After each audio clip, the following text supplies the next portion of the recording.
All right, everybody, welcome to the Comic Wrestling Podcast, and you're in the wrestling ring.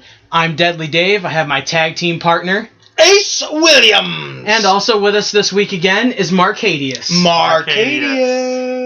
So today in the wrestling ring, we're going to talk about gimmicks. Oh, now, gimmicks. Ace had the comment that isn't everybody a gimmick. Well, yes, everybody's a gimmick, but I wanted to talk about kind of over-the-top gimmicks, kind of, situational gimmicks. Like one of my favorites, the Big Bossman. Mm-hmm. To me, that's a gimmick. He's a prison guard that became a wrestler. I think, to me, that's what I think of as a gimmick. Description. You know what I mean? Way of saying it. And to me, it was more personal because my father was a prison guard, and Bossman would handcuff people to the top rope and beat him with a nightstick. Not saying my dad would do that, but saying that No, he's told me stories that happened to him. He used to get beat with nightsticks. I couldn't believe it. That's turned me into the man that I am. It did. He's got tattoos of nightsticks everywhere. But Bossman, I think, was an interesting character, especially when they tag teamed him up with Akeem as the Twin Towers. I thought that was an odd pairing, and then you have like a kind of like a pimp as their manager. Yeah, speaking of gimmicks, that whole fucking thing was a gimmick. You got a 400-pound white man with he looks like a lumberjack. Picture a lumberjack wearing an outfit from Coming to America. Wearing a dashiki, yeah. Right. And he's coming out to badly to like weird slick music. You a Jatho bro, a Jatho bro. I don't remember the rest, but that you get it.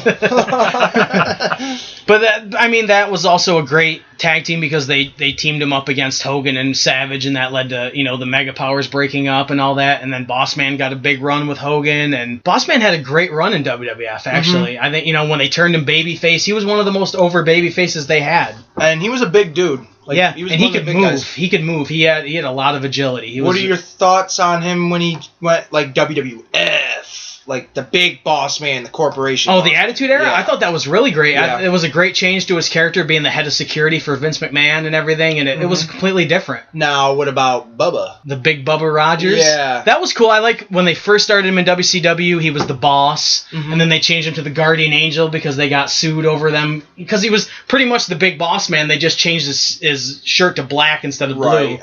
And then he was Big Bubba Rogers. He had great matches with Vader. Some of his matches with Vader were really good. And then they put him in the NWO for a little bit, like a hiccup, and then he went to WWF after that, which was really cool. I'm going to move around a little bit to TNA. One of their best gimmicks was Abyss. Oh, yeah.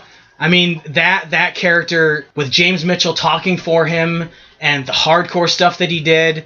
And then even when you had him with Dr. Stevie and he was just maniacal and all that, and then changing him to Joseph Park, it showed the range that, like I said before, that he had. I think I said it on one of the other podcasts, I think Abyss is a better version of what Kane was supposed to be. Oh, yeah, without a doubt. The monster that just was devastating. Not only was Abyss the menacing big monster, he took the biggest beatings you've ever seen. And it did not hurt him whatsoever. No, he's I used to think it all the time. He is like fucking cheese grater's like wet dream. Yeah.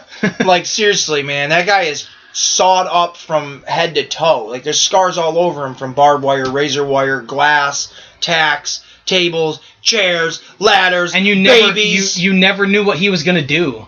He would bring out the thumbtacks. Sometimes it would be the glass. Sometimes it would be the thumbtacks. And James Mitchell talking for him was just... Abyss, you get out there and kill it. And then the whole dynamic with... Then you find out that he was Abyss's father. You know, and all that, and that feud with Sting, and where they delved into his character more, and the choke slam onto the flaming table by the Dudleys, and you saw him still burning after they didn't get to him with with the fire extinguisher quick enough. It was just the dynamic of him. I think that's the best character they ever came up with in TNA. Oh, no. No. We want to talk about gimmicks in TNA. I'll set you up. The Prince Justice Brotherhood. Lay it on me, Dave. Shark Boy, Super Eric, and he's hot. He's spicy. Hurry Man. That was actually really cool. I was going to go into that because you had Eric Young, who was afraid of everything, and then you had Relic and Black Rain, who were actually pretty cool characters as well, that were scaring Eric Young so much to the point that he had to put the mask on. He had to become Super Eric. Yep. And I thought they could have went with the Prince Justice Brotherhood. I thought that was a really cool, group. I bought a T-shirt. I still have the Prince Justice. Justice This T-shirt. I do. It's very cool. One's dress up like a Shark Boy would be dressed up, acting as Stone Cold Steve Austin would as a Shark Boy. And he used, he did shell instead of shell, yeah. And he would drink clam juice instead of beer. And he did the chummer. Yeah, not the stunner. Yep. Curryman, Christopher Daniels, Rock On Fallen Angel. I love that character. I thought Curryman was fun. And then he was wearing like orange and yellow and red. And then you got Eric Young wearing like the dumbest superhero suit you've ever seen. It was just golden red. Golden red. His head was too big for the mask, but I loved it, so I bought the shirt at a TNA show. We met Matt Morgan, I think it was that year, like 2006? No, it was later than that. 2007 or 8, right? Was it later than that? No, it was like 2010, 2011. Wow, I didn't think it was that. Either way, we met him late 2000s. Yep. Matt Morgan, who was in TNA, I was wearing my Prince Justice Brotherhood shirt, and he gave me shit for it. And he goes, "You really bought one of them, huh?" I'm like, "Yeah, I did." And I go, "I got a Davari one, too." And he goes, "Oh, boy, I have to call him up and tell him that someone bought one of his shirts." Now, for those that don't know, Davari was known in TNA as Sheikh Abdul Bashir, who was a terrorist. Yeah. Like, the beginning of his music was the sound of, like, an airplane crashing into a building. And then it was, like, Arab, like music. And his finisher was called the Weapon of Mass Destruction. He was an Israeli. And he had an orange shirt that said political prisoner on it. And it had a prisoner number across the back of it. I have that shirt. I wear that shirt. I own that shirt. I love that shirt. Because in a weird way, I'm a political prisoner in my own world. They don't get me. Another great gimmick in TNA was Black Machismo, Jay Lethal. Ooh, yeah! He did that impression perfectly. That's my line! No, that's my line! Well, that one too, the Ric Flair, but the mannerisms, the facial expressions, and from what I understand, he even got a call from Savage at one point saying, "You're doing a great job, keep doing it." That's cool. So, because Savage was in TNA, he did like an appearance. For 04, yeah. Yep. So, I mean, that's cool that he even knew it. He's been there, kind of. And then, because Bonesaw is ready. Yeah, I'm a big Macho Man fan. We've talked about it before. Jay Lethal, because I always interject, throw something in there. Yeah. We met him 2014, maybe. Something like that, yeah. Fuck you, dude, for being that expensive. Yeah, dude, he was at that time in your career. Yeah, it was ridiculous. Right now, I would pay that because you're in Ring of Honor and you're a hot thing. At that point, no way. I passed up the opportunity to meet you because you were so fucking. Yeah, I wish I hadn't at that point. Actually, it was way too expensive just to get a picture. Crazy amount. What was it? $60 altogether? $60, yeah. Yeah, crazy. To meet Jay Lethal, who was you were a nobody at that point. He was just starting in the X division. Exactly. At that point, exactly. Yep. So fuck you. a kind of an obscure one, but one that actually had a good run was Suicide. Oh yeah, it was from the video game, and they brought that into the show, and it was Kaz was the original. Then they had Christopher Daniels. And even TJP, who was in the cruiserweight division of WWE, was Suicide at one point. Had great matches with I want Elijah Burke, but the Pope, D'Angelo Dinero. Come on, baby, the Pope. Didn't he say something like that? Pimpin'. Didn't he say something? Yeah. And I thought it was a good character. I mean, calling somebody Suicide probably wasn't the greatest, name for it. Since I played the game, I owned it. I can elaborate on that. In the game, he was supposed to be your original character. I don't think they ever had intentions of him becoming a real human in the wrestling world. So in a game which was rated T, calling him Suicide was edgy. It wasn't WWE. TNA's first ever video game. Only, yeah. Which, man, I loved that game. I really did. Hernandez was in it. Homicide, Sting, Bobby Roode, Eric Young. AJ Styles. Come on. If you were a TNA fan at any point, especially during that time period, you were like the hardcorest of TNA fans. Oh, yeah. Because that time period was fucking awesome. Yeah. Jeff Jarrett's in the game. Don West and Mike Tenay are announcing it. SoCal Val was in it. Christy Hemme. It's just, it was awesome. It was a sweet game. So that's where, the Suicide part comes from. Obviously, they changed it to Manic. Yeah. But I want to say I had a Suicide toy, but I don't know. I had the figure, and I don't think it said... I think it said Suicide just the on the box. It just was but the logo on him was just the logo, yeah. Yep. That was they did that with Balls Mahoney. Yeah. When they made his WWE figure... I had ordered all of them, so when I got the box... I remember you telling me that, yeah. It literally, instead of it saying Balls Mahoney, it just said B. Mahoney. I'm like, what? For kids? Is Yeah. that why they're doing that? Mhm. Okay. Yeah. But it's like, you can call him balls. Like, it's not like they're directly referring to him as testicles. And not like a kid's really going to get that reference Right. anyways. And if the kid's already watching wrestling, then he knows the motherfucker's name. Yep. Balls Mahoney. And you chanted it during balls, Yeah. ball, you know what I mean? So, And most of those kids are just going to rip open the box and take the figure out and play with it anyways, not going to give a shit what's on the box. Exactly. They're getting it because it's an action figure. You know? Exactly. Yep. So, yeah, I just throw that out there. All right, so a little bit of WCW as well. WCW. One that I never understood was Glacier. You've got the NWO. Look at the colored drink I'm drinking. Glacier. You've got the NWO going strong. You're beating WWF in the ratings. And you pull out a Mortal Kombat looking character. One of the hokiest, just, it was a misstep. And they spent so much money on that with the vignettes and the look of it, the lasers and all that stuff, and the fake snow. Yep. And then you brought in Mortis and Wrath, and which James Mitchell as James Vandenberg was the mouthpiece for them. Okay.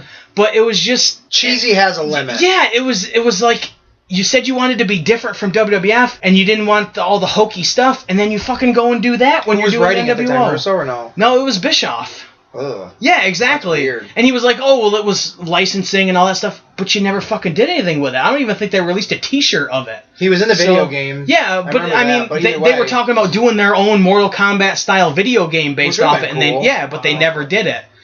So I thought it was a missed opportunity, but maybe, with the success of WCW now, they will, like a phoenix, they'll rise. Maybe, they've been dead since 2001. Right? 01? Yeah, 2001. Yeah, they went out of business in 01, Mark. Yeah, almost 20 years. The TNA has been in business longer than the Turner-owned WCW, which is crazy. That's bullshit! I'm Ted Turner! Getting back to WWF, Kane. Kane is one of the best gimmicks that they've ever come up with as well. Of course, he was Isaac Yankem in 95, which was funny. He was a dentist. With bad teeth to show kids that having bad teeth was a bad thing. Oh my god. Yeah. His name was Isaac Yankem, DDS. He was from Decatur, Illinois. That's how hokey the WWF got in the 90s. Not only was he that, but he was the Christmas monster. The Christmas creature. Christmas creature. I've never seen it in my fucking life. He shared a picture of it.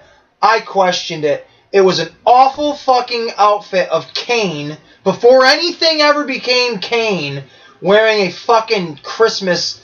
It was red and green. He had garland around him. He was supposed to be a Christmas monster. Yeah, it was really funny. Like if the Grinch fucked a wreath and a tree monster just emerged. Wow. Hey, But Kane, he's been one of the stalwarts of the business. He's been one of the, he's a mayor. The bedrock. Yeah, he's a mayor. So look at that. Look at how crazy of a gimmick he's had. Somewhere. Like the monster gimmick, who never really was put in the forefront as like a figure of a public eye. Like, you look good for business. Yep. Here he is now, a mayor. And for the range that he had for being the masked one, never speaking, and then speaking a little bit when he was with X-Pac, and then unmasking and still having the longevity after unmasking. Who did he unmask with in the ring?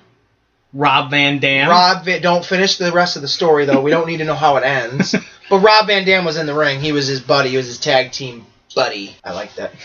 Eric Bischoff, again, was the force behind that fucking... I wish he never took the mask off. Or if he did, when he put the mask back on, put the original one on. And go to the original music and everything. God damn, what a... That was missed, yeah. But stupid. But I think, for the character that he had and the way he did it, I think it was one of the best gimmicks they've done. Well, I want to be like the masses, may I? Yeah.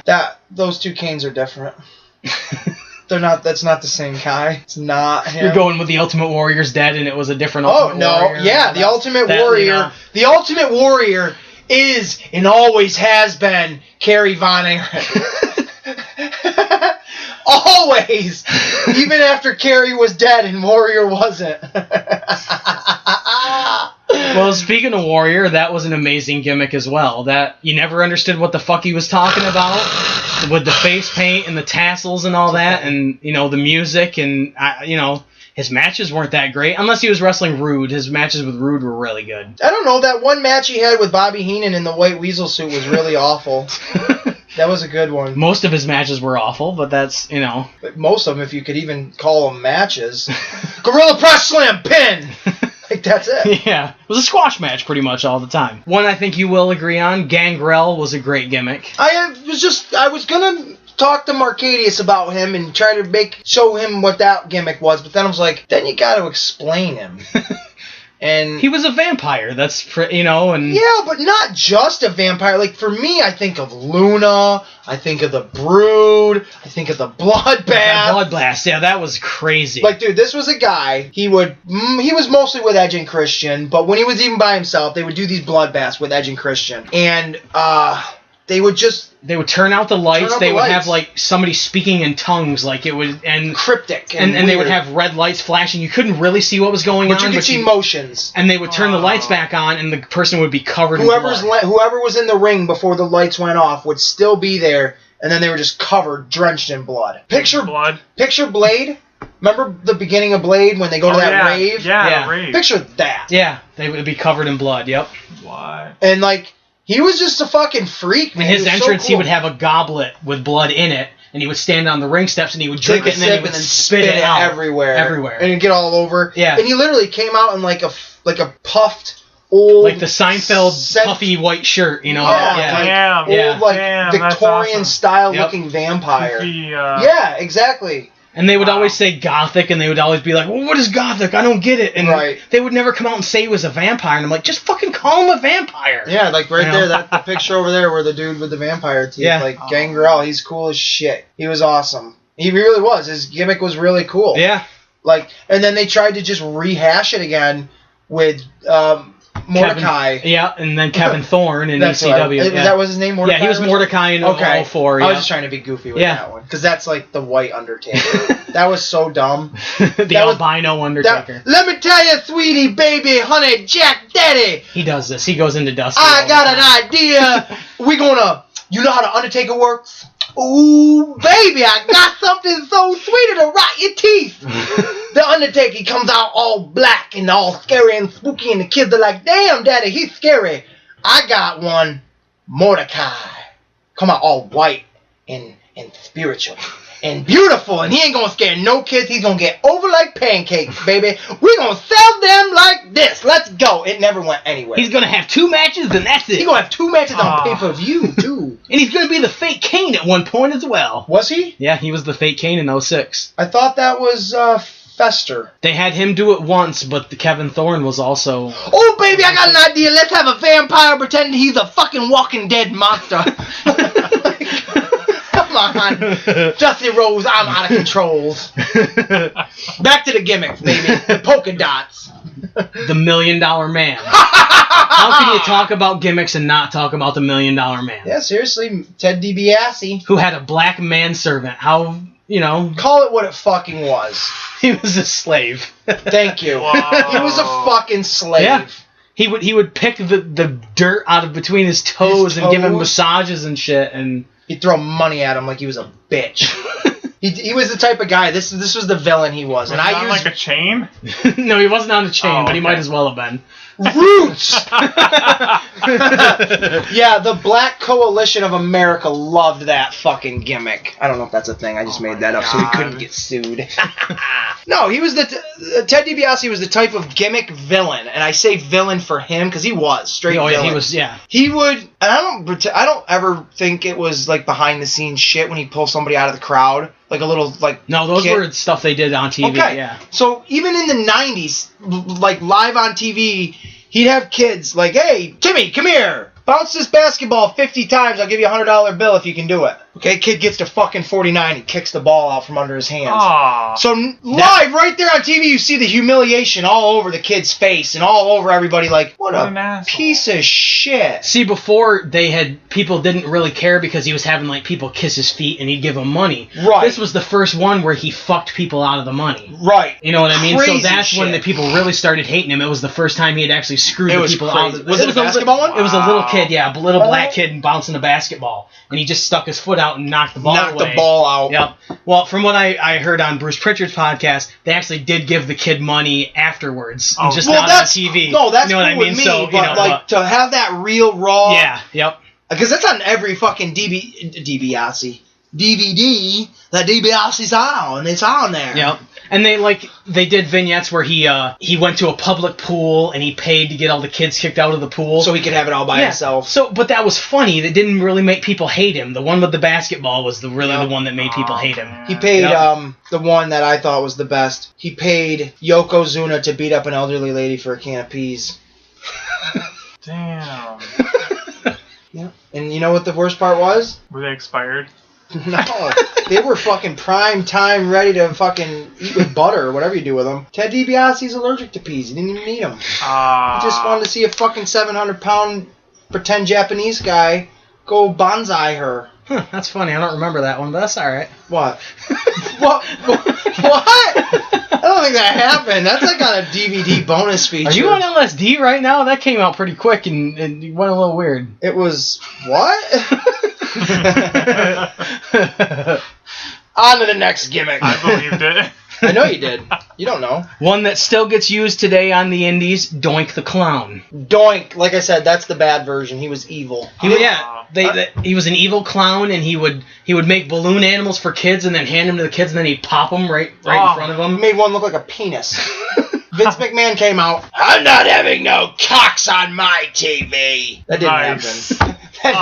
Come on. I'll pull the old shoestring. But yeah, I mean, it was something they went with, and then they had Ray Apollo, who we met, as the second Doink, and he squeezed my trap so hard when I met him. He was like, "Oh, you motherfucker, you want to meet me, do ya?" And he was the nice one, and he had a little midget named Dink, which tying into penises again, Dink, Wow, tying penises together. What? Oh, don't cross the streams. I don't know where we're going. Where did we just go, Dave? We went off the rails. Yeah, we always go off the rails. Man. And there was a bunch of them. Dink, Doink, Donk, Pink, Wink. Yup. And Stink. He was the one everybody stayed away from. Smelled like Limburger cheese. Oh, I've heard that's disgusting. I want to eat it, though. I really do. But that's all about a different baby. But and at one point, the Brooklyn Brawler was Doink. Yes, he was. Yep. Steve. Don't say it! I want to say Steve Lombardi! Well, he was the Brooklyn Brawler, so I already did, so. But Steve Kern, who was Skinner at one point, was also a Doink. Skinner. Remember that guy? Yep. He went right down under. He was Australian. Fuck, that's funny. Right down under. He never became anything. It was good. Oh, man. And one thing, Chris Jericho played Doink at one point. Just to get at, was it William Regal? I think he was trying during when he peed in his tea and shit like that during that whole time? Yeah, to attack William Regal, he played Doink for at one point. Yeah, Doink is a fun gimmick. Just a guy in a clown suit that you don't know. As long as your build is close to the original one, anybody can be Doink. Right, exactly. It is a cool character. What was the match that I guess he's most notably known for? Bam Bam? Yeah, the mixed tag with him and Dink against Luna and Bam Bam at WrestleMania. Which, all of it was a gimmick. That's a gimmick match. Yep. That's totally a gimmick match. Yeah. So. Another one, I want to jump to ECW, Raven. What about him? Dude, that's fucking funny. That's funny. That's funny. Yes. But to go from Scotty Flamingo in WCW and then Johnny Polo in WWF to fucking Raven in ECW, you have to be on some major fucking drugs to make that leap. Yeah, it was different. The slacker, just, grunge character that... A genius on the fucking mic. Yeah, and then having lackeys everywhere, and that leads into Stevie Richards being in the BWO, which was also a great gimmick. I love the BWO. And having the blue meanie, and it just, I don't understand how you come up with that character, where your brain just... I don't think he did. Isn't that just him? I guess, Because, think about it. Like, that's the total opposite of what the other two companies made him. Yeah. It was like, we don't want you to even be close to what the fuck you are in real life. That's not going to work on our TV. Like, our TV's polished. Everybody's wearing, like, pink jackets and suits and, like, Vinny Vegas and shit like that, So I think Raven is Raven. I think a lot of his personal issues came out in that. Yeah, I bet. Because he has a genius-level IQ. He's just so far out there. He is. He's an out there guy. I think if he had run his own wrestling company, it would still be around. That's how smart he is. I'm so happy to we've gotten to meet him. Yeah. That's one of my favorites is Raven. Because in the picture, the lights went out because they were getting ready to start the show. You took the picture, he was just leaning on me the whole time. The picture comes out. He's flipping the camera off, and we're both looking off in different directions, basically. Yep. And I'm just like, you know what? But still, yeah, that's in the moment, and I love it because it's so perfect. So should I tell my story about what happened at that show? It's a Raven story, yeah. Okay, so I had a kendo stick that I had signed by some ECW originals. Wooden bamboo stick. Yeah. Oh. And I wanted Raven to sign it. So I bring it in, and the security goes, "You can't have that in here. That's too dangerous." I was like, "I'm going to have him sign it, and that's it. Like, I'm not going to hit anybody with it." Right. Mm-hmm. So they're like, "Well, I was like, "I'm just going to get it autographed." And then I got it autographed, and I brought it out to the car. Brutus Beefcake, the barber, who was a also barber on that show. He has hedge trimmers as Just his gimmick. literal hedge clippers. Literally, like, they're really sharp hedge clippers. They Yikes. raffled them off in the middle of the show, and a little kid won. So and you see had a them little- for the rest of the show. You see a little kid run to the ring, get these huge fucking hedge trimmers, and Oh my run back to the God. seat with them. So my bamboo stick was too dangerous, but a little kid with fucking hedge clippers is not dangerous. By the end of that Wow. story, that little kid circumcised so many fucking people. 2 questions. Why's your dick out? Second question. Why are you letting a kid run at you with a fucking pair of scissors? That's all I asked at the end of the show. Wow. All right, so one that we've met that was actually one of the best experiences we've had is Boogeyman. The Boogeyman. All 3 times? 2 times we met him? It might be 3. It might be. However many times we met him, each time has always been different and fun. Yeah, he lives the gimmick, but he's also extremely nice. Yeah, he put his hand all over my face in the picture, so I was like, "You can't even see my face, guy. It's your hand." And the one at Cooper's Cave, he was like, "Oh, you want to do a weird one?" I'm like, "Yeah, let's do a weird one." And we both held our arms up like we Right. were stalking people, and he was really nice. And the gimmick was he had worms in his mouth all the time, worms. real worms, fucking worms. and he would eat them. Like he would literally chew them, and you could tell In the he was middle of swallowing the them. fucking ring, he would come out. He'd have a satchel on his belt. And sometimes he'd have them in his pockets. Right, sometimes he'd have them in his leather pockets. Oh my God. Or he'd already have them in his mouth. His whole entrance, he'd have worms in his mouth. You wouldn't know it. What? He gets to the ring, smashes a clock over his head. He's got a fucking weird stick in his hand, like the one I showed you earlier. It was all knotted. Yeah. He has something like that.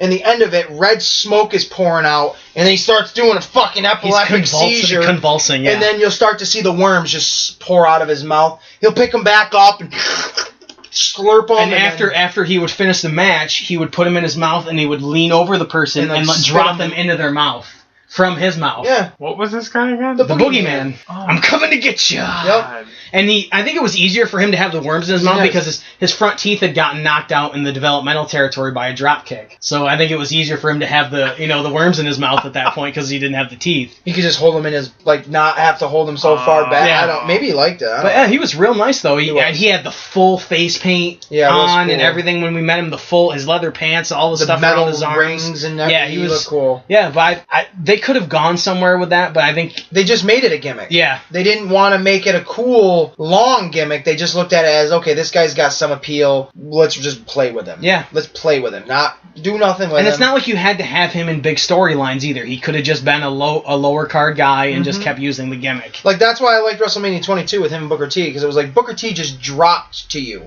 Yeah. Like, you made Booker T look like a punk. Booker T was cool with it. It put Boogeyman over. Yep.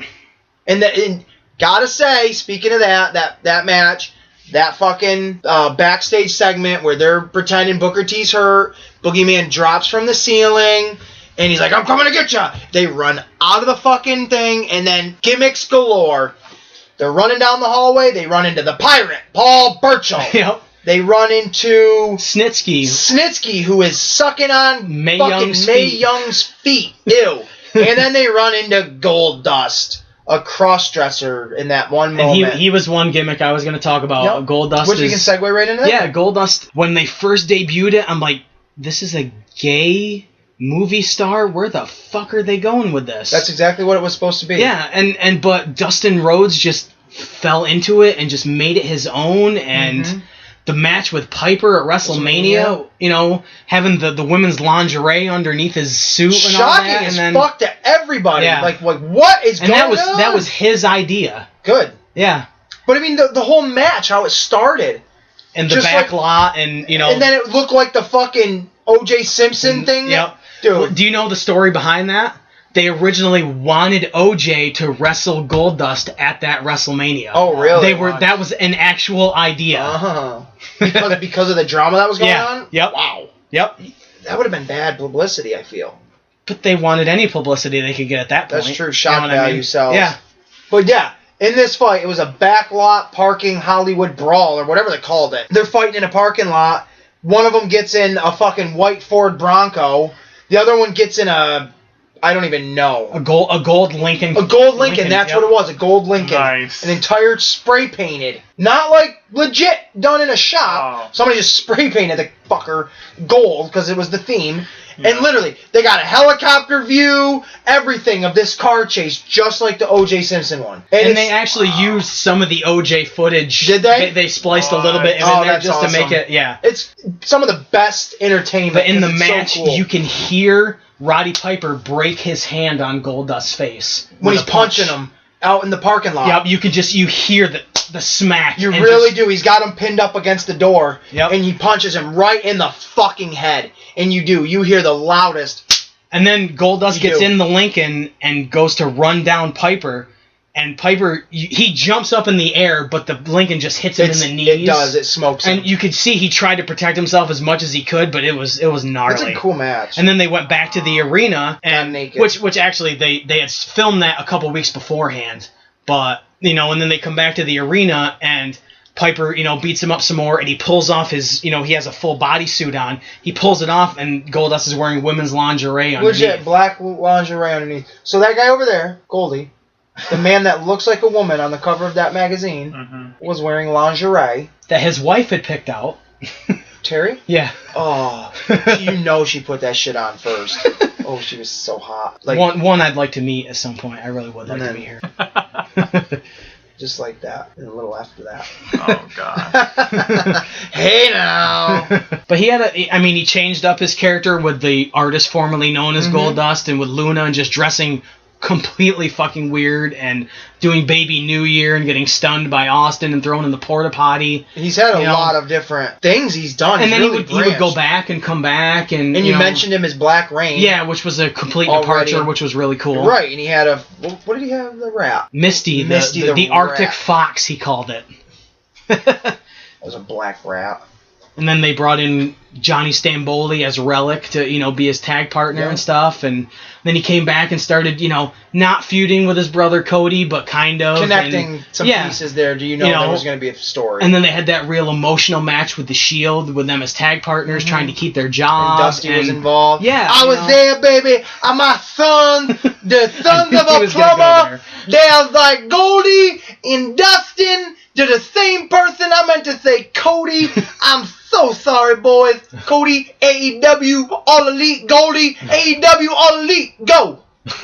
That's all I got. Which is a great segue, because they are going to wrestle at the AEW pay-per-view, which I is think not is really going to be cool. Goldust's retirement match. As much as they're playing it like it's going to be one match. Oh, there's no way. No way. Especially when he's going to have the new face paint and all this stuff. And because I've seen the videos. I've watched those videos. Yeah. Yep. I'm up to date on the Goldust in AEW. Everybody was like, oh, well, he's not, once he gets released, he's not going to do that. Why the fuck wouldn't he go there? His brother's running the goddamn company. Exactly. Like, that's just, that's unnatural. Of course you're going to go there, What'd you say? Huh? It's a natural? Oh, fuck. Yeah. Yeah, look at that. Some of the worst entrance music WCW ever did. Yeah. But, his run in WCW wasn't that bad. He was mid-card, but... He was in War Games. Yeah. And one of the best War Games matches. And I love me some War Games. So but I think because he was Dusty's son and Dusty was booking some of it, it hurt him a lot. If he had a name other than Rhodes, if he was a Wyndham, I think he would have done better. Yeah. But because of the heat that Dusty had sometimes, I think that held him back a lot. And that's why why he was so rebellious with a character. Yep. I think that's why he gravitated to it. He was like, this is something I can sink my teeth into. Right, I'm gonna break the fucking windows with this thing. Yeah. So yeah. Yep. My sons are so great. They both blonde now. They both looking good. Dustin's back down to a slimmer size. I'm in love, but I'm dead. Sorry, I'm Dusty. So let's do something we haven't done in a while. We're going to do the Deadly Dozen. What do you mean we haven't done it in a while? We missed, what, one Well, it's been a few podcasts since we've done it, so yeah. Didn't we do it at the not WrestleMania, but like that was the last. Well, it's been a couple. Yeah, we didn't because we did the WrestleMania and then we did a WrestleMania review. Yep. So okay. So number 12 on it is Brutus Beefcake against Mr. Perfect from WrestleMania 6. Oh, that was for the WWF Championship. No. That would have been if I booked it. And Mr. Perfect is also a great gimmick as well. He is a gimmick, because he's absolutely perfect. And the vignettes setting him up were really cool. Yeah, they were. But that's Mr. Perfect's first loss. Was it really his first loss? Yep. So that a lot of people are bitching about that it's Brutus Beefcake gave Mr. Perfect his first loss, but what the fuck? It's WWF. Even back then they didn't know what they were doing with some stuff. What do you mean? What do you mean? You don't think Man Mountain Rock was ready for the world, or the world wasn't ready for him? I mean, he's got just about as much chance as Mantar. I was just going to say Mantar! And Bastion Booger. And boyos. Number 11, you mentioned earlier, Boogeyman. Boogeyman! The Boogeyman is here. He's already black, so we could do the gimmick. I mean, just... Wow. But Boogeyman against Booker T from WrestleMania 22. Booker had great facial expressions through the whole match, just not wanting to be around. Putting Charmel in front of him. And Boogeyman even kissed Charmel with the worms in his mouth. Ah! That was. I mean, it wasn't much of a match, but still, the build-up was good, like you said. The funny. Backstage stuff. Yeah, it was funny. And that's the way you needed to go with that character, and you could have done it with anybody. Mm-hmm. You could have made it funny. The interaction he had with Donald Trump was fucking funny. Even Boogeyman at one point had a midget. Yeah, little Boogeyman. Boogeyman. Yeah. I'm not kidding. To go against Finley and Hornswoggle. Yep, who was an Irish man with a leprechaun of a son. Oh my God. You see the hats. The hats make sense. Number 10, Razor Ramon against the $1 Million Man from SummerSlam 1993. It was the $1 Million Man's last match in the WWF. What year was that? 93. Wow. And Razor Ramon was also a really good gimmick. Because he went to WCW after that? He went to Japan, and then he came back to do like commentary and stuff, but he had a back injury, so he couldn't really... And then he did like the $1 Million Corporation with Bundy and, Nikolai Volkov and all that, and then he went to WCW after that. Okay, I was going to say, I remember, but... right, that makes sense now. Okay. Yep. Number 9... Clowns Are Us versus the Royal Family from Survivor Series 1994. A great comedy match with Doink and his 3 little midget clowns against Jerry the King Lawler and his 3 little midgets. They had midgets too, yeah. It was midgets versus midgets. And they were like, BAM! BAM! BAM! He had Cheesy, Sleazy, and Queasy as his midgets. Yep. And it was a great comedy match. Jerry the King Lawler got to be a heel through the whole thing. He was like berating his midgets through the whole thing. Like throwing them around and getting pissed at them. Yeah, it was just...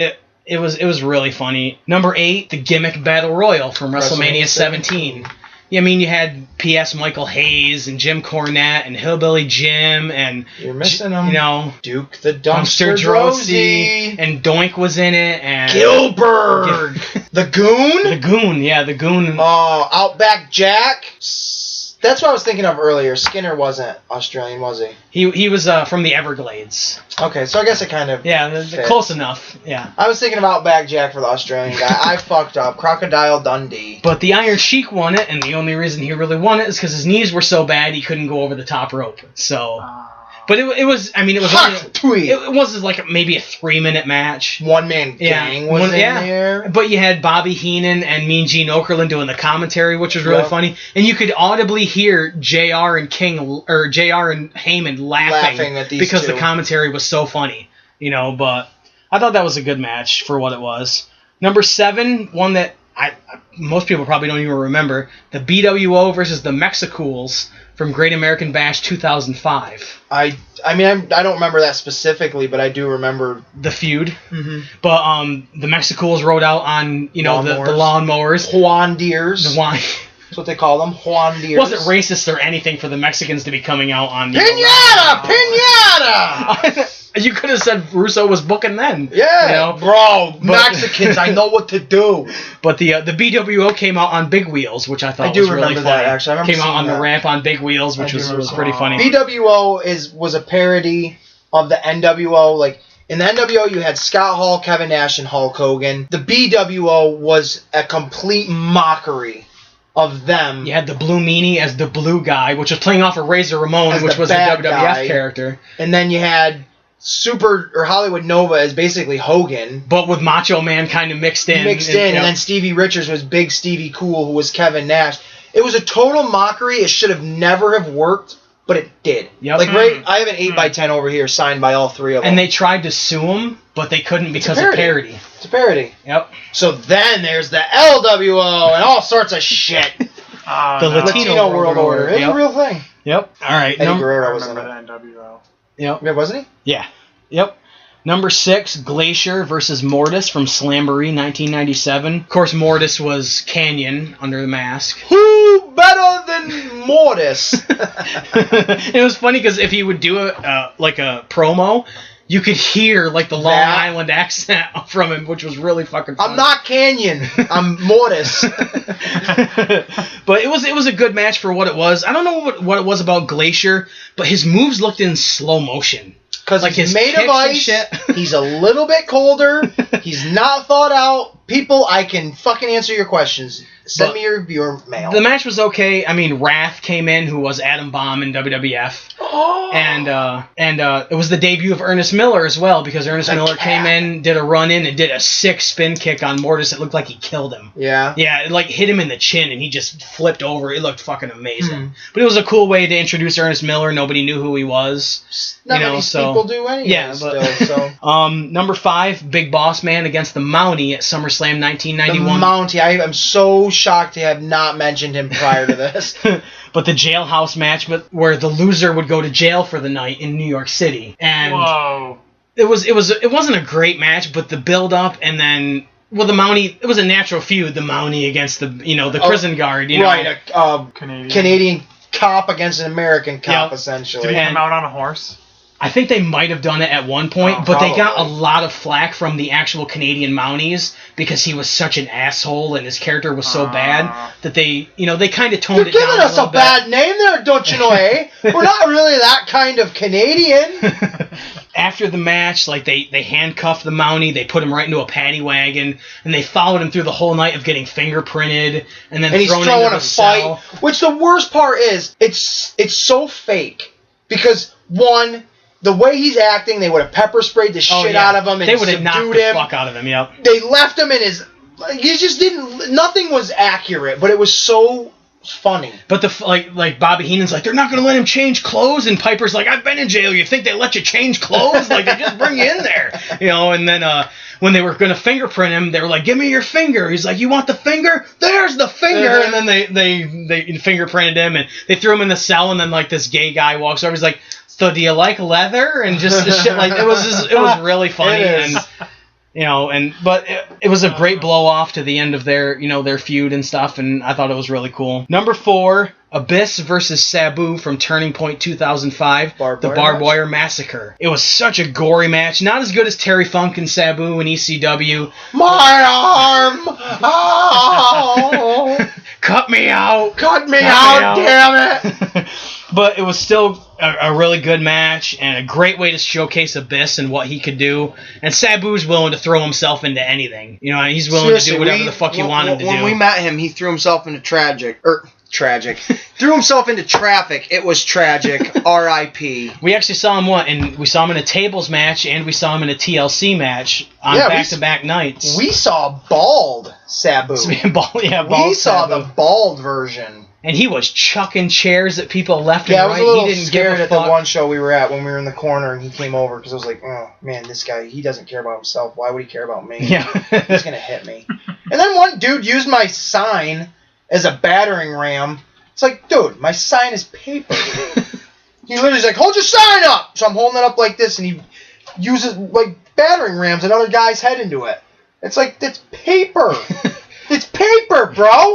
I could fart on him and it ain't gonna hurt. It'll piss him off, but it ain't gonna hurt him. Right. But they did a second one with Abyss against Judas Messias, which wasn't as good, but the one with Sabu was actually really good. I like Judas Messias' music. Yeah, that was really cool. And to tie it in as him being, Abyss's half brother, was and a all bit that stuff was much. Yeah. Because it's very Kane and Undertaker now. Yeah. Oh, you two big hulking monsters. Well, you know what? Kane and Undertaker kind of look alike. But we're going to put a mask on one. where you, Abyss, and you, Judas Macias, well, you're like, aren't you Spanish? Aren't you Mexican for one, and you're just a white dude? You're brothers.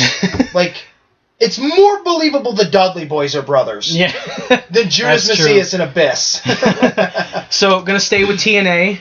Raven against Sean Waltman from TNA Hard Justice 2005 I never saw that. in a Ravens Clockwork Orange House of Fun match. That's a mouthful. Yeah, part of the ring had a steel cage, like half of a steel cage up, and then there was like stuff hanging, like trash cans and, you know, cheese graters and shit.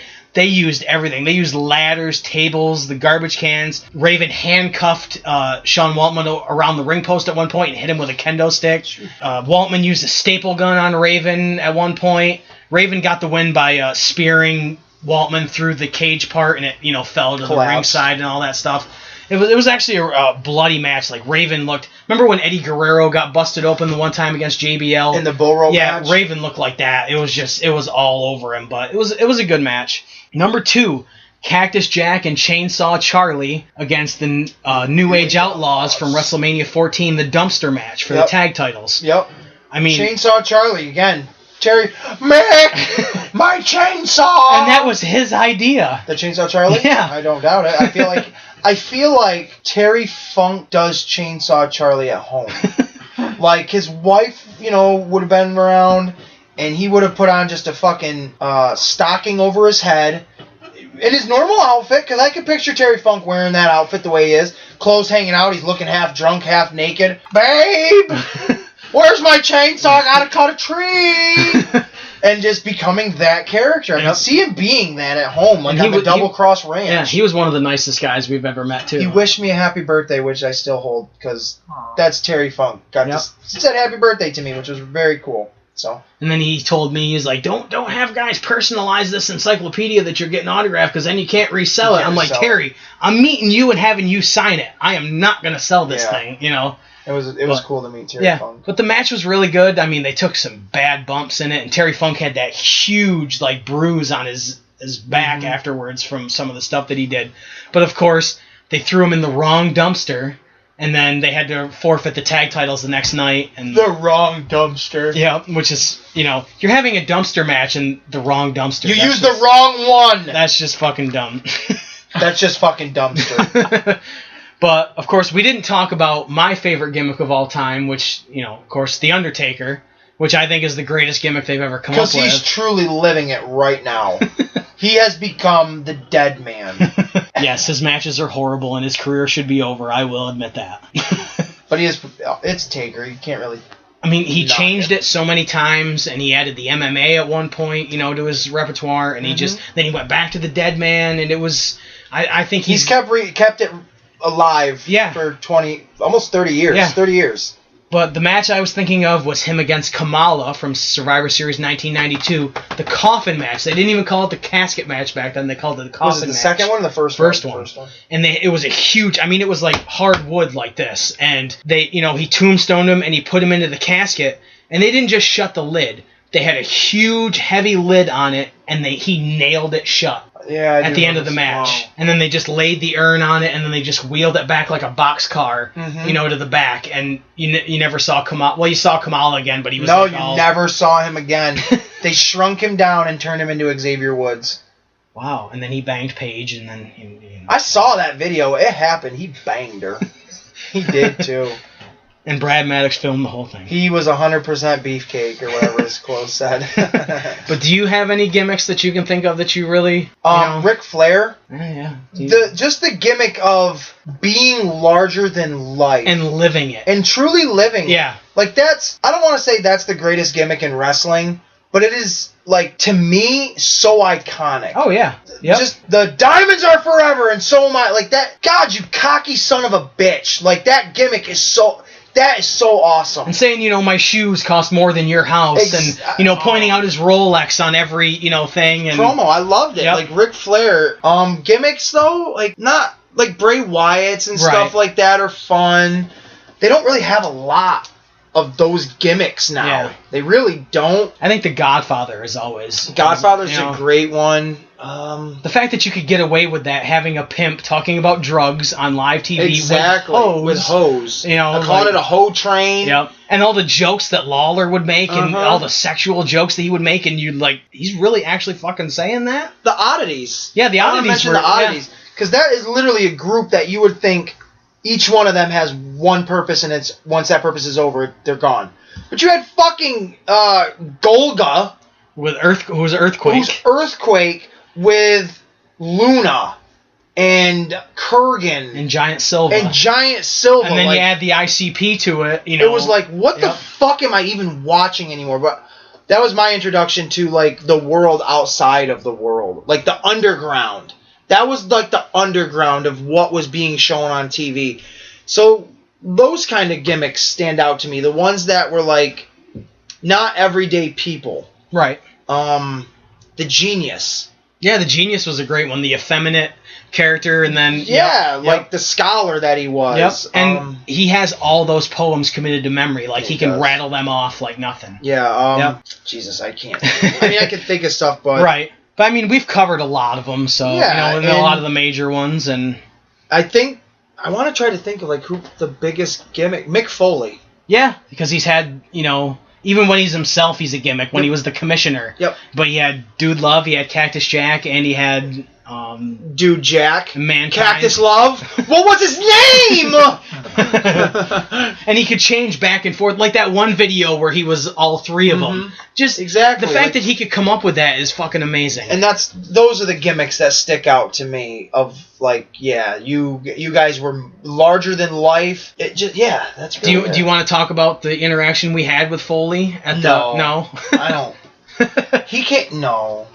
What, at the dinner? The dinner. Yeah. Yeah, we met Mick Foley at, I don't remember what year it was, but we were in New Jersey, which smelled and it was awful. It's better than Massachusetts, though.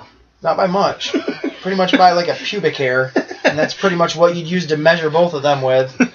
Like I said, I don't remember what year it was. We went to a dinner in honor of Chief J Strongbow. And Mick brought merchandise of his own to sell. Mick was bringing merchandise for his own to sell before the dinner. So Dave and I get to the hotel pretty early, maybe like an hour or so before the actual dinner starts.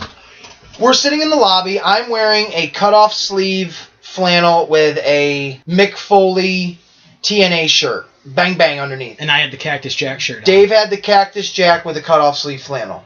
We're sitting there in the lobby looking like two wrestling fans. Like we have a bag with shit we want to get signed and put shit in. We're sitting there.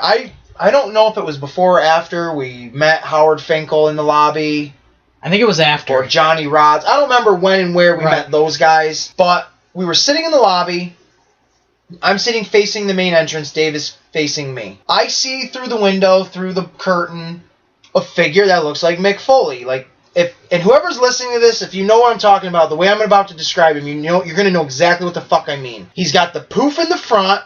Looks like he's from like the 90s still. He's got his long hair in a ponytail. He looks like a soccer mom now. He's wearing clothes that don't match. There's the fanny pack. You see the white socks with the tennis shoes. The sweatpants.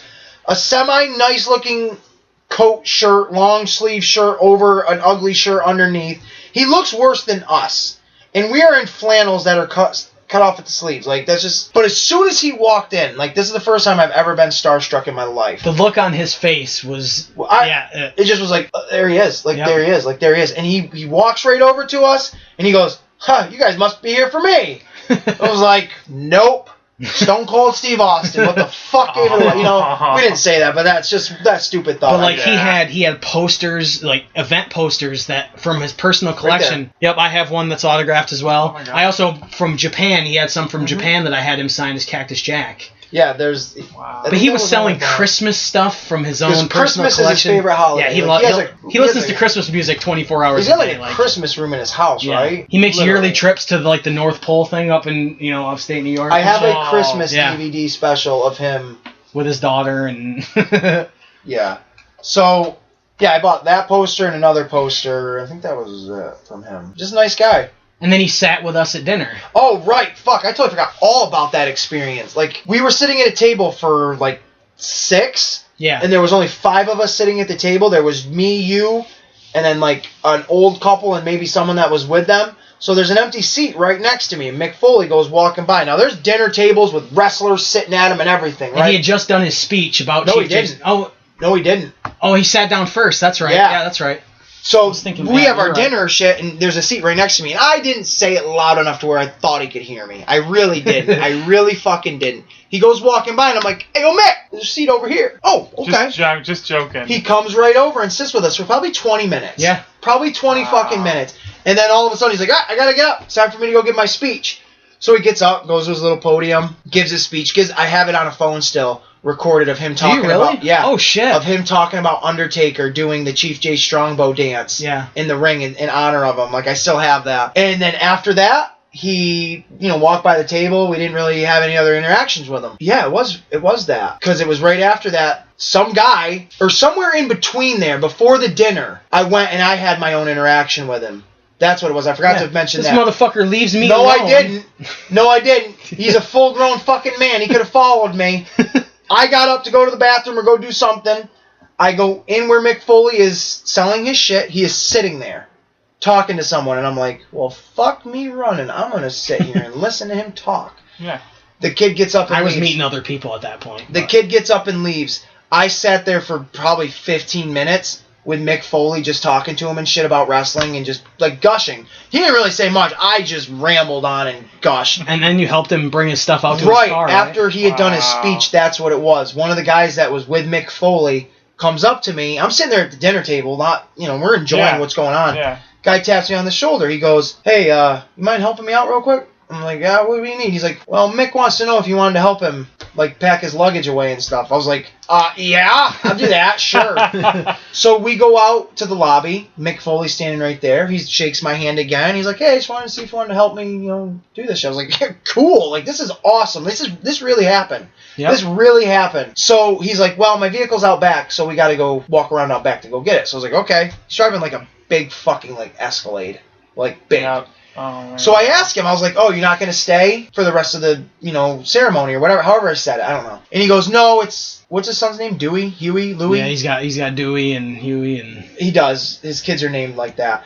And he said, it's one of theirs birthday. And he goes, so I want to get headed home so I can get to him for his birthday. I was like, that's cool, man. Awesome. So we get in his car. I'm literally sitting in the front seat next to him as we drive around the front of the building, and then I get out, putting, like, his suitcase. Did you ask if he would take him home, if he would take you home, did you? That little detail, I don't know. I really only remember... You might have done it. You might have blacked out and done it. I really probably did. I only really remember, like, the specific general stuff that you would remember. I don't remember if I probably did. I probably said something along the lines of, like, holy fuck! Like, I probably did. I don't know.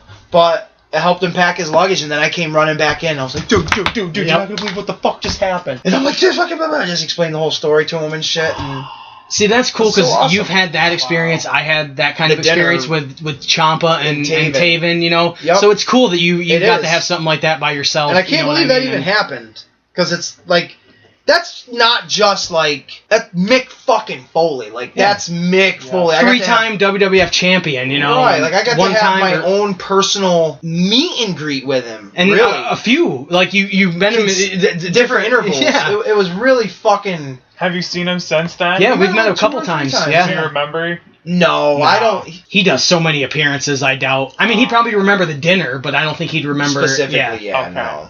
No, but it's still... If we said, like, the Chief J Strongbow dinner, I think he would remember that. Okay, I remember that, but no. But, yeah, we met him a few times, because I had him sign that Sacco. We met him at a show, and then we met him at the Hall of Fame. Yeah. Because it was, like, all in Christmas. And after the show, he was at the gas station, and he, like, signed stuff for kids at the gas pumps and stuff. At one of the shows, we were behind him. Like, we didn't realize we were behind him, like, as they pulled into the gas station, and he was pumping gas?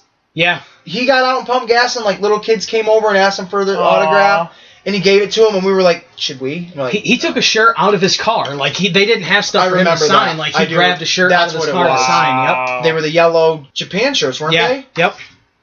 Yeah. So, he's a good dude. Yeah. So, that's pretty much it for the Mick Foley story. Yeah. I just figured, something, personal. It's a gimmick. It's a gimmick story. Yep. So, yeah. I don't really have that much left. Well, I do want to talk about what we're doing this weekend, though.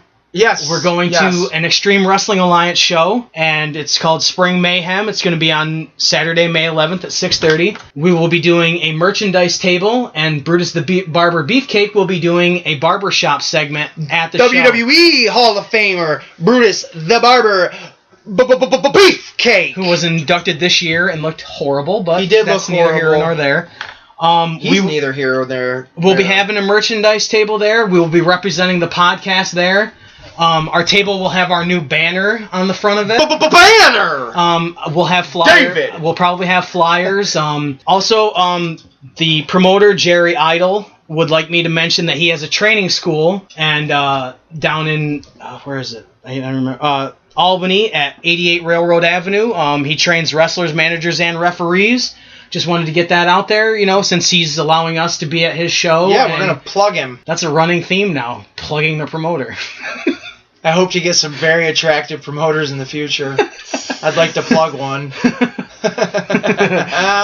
But I think it'll be good. We had a good time at the last show, and it's a chance for us to just go out and have a good time at a show and sell some merchandise and put the word out about the podcast. I'm going to sell some shit. I got little envelopes. They're $5 a piece. You can get a little piece of me in there because there will be a piece of shit in there.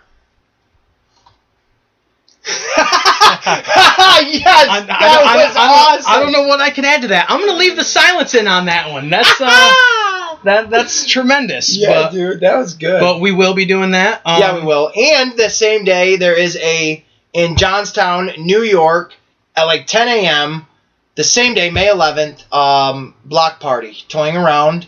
They will have special guests of something or Brutus Beefcake is going to be there. Is he? Yes, he is. Brutus the fucking Barber Beefcake. He's making the rounds. Oh my God. He's going to be cutting hair making badly. the rounds. You talking about his body or his neck that didn't exist? He was standing like this the whole time. I got to thank one guy out there, my neurosurgeon. He really fucking did a number on me. We got to mention Barry Windham. Oh, we met Barry Windham last weekend. We never even mentioned that. Last Sunday. Yes, we did. Last Sunday, we went to Heroes Hideout to meet one of the Four Horsemen, Barry Windham. He was incredibly cool. He was really nice. And he was very, very nice. He looked a lot better than he has the past couple of years because he had been in bad health. But he looked really good. He was wearing a weird, Day of the Dead mariachi band shirt. Yeah. It was a strange shirt for him to wear, but he didn't have any Oreos. You get it. You know what I'm talking about. I lost my ATM card there, too. Thank you. Thank you to the person out there that found my bank card and returned it to the cops with all my fucking money on it still. Thank you. It's good to know there's still good people around. I'm not one of them. I'll take your money. No, I won't. I'm just kidding. I won't take your money. Well, if we do a Patreon, Mark, Mark might give us money. He helps out other people on Patreon and Angry Movie Viewer Man or Video Game. But I'd like to say Angry Video Game Nerd. I think we should have Mark back more often. Do you want to come back, Mark? Yeah. Viewers, do you want Mark to come back? Don't say anything if you want Markadius to come back. Look at that. We'll let the silence speak for itself. This is unanimous. Markadius will be back, and then we will too, probably. I mean, if this was a Marvel movie at the end, it'd be a black screen and it would say, podcast will be back. This is that moment. So. Well, thank you for listening to The Wrestling Ring. Thank you for listening to the Comic Wrestling Podcast. I'm Deadly Dave. He's Ace Williams. He's Arcadius. Thank you for checking us out. Markadius!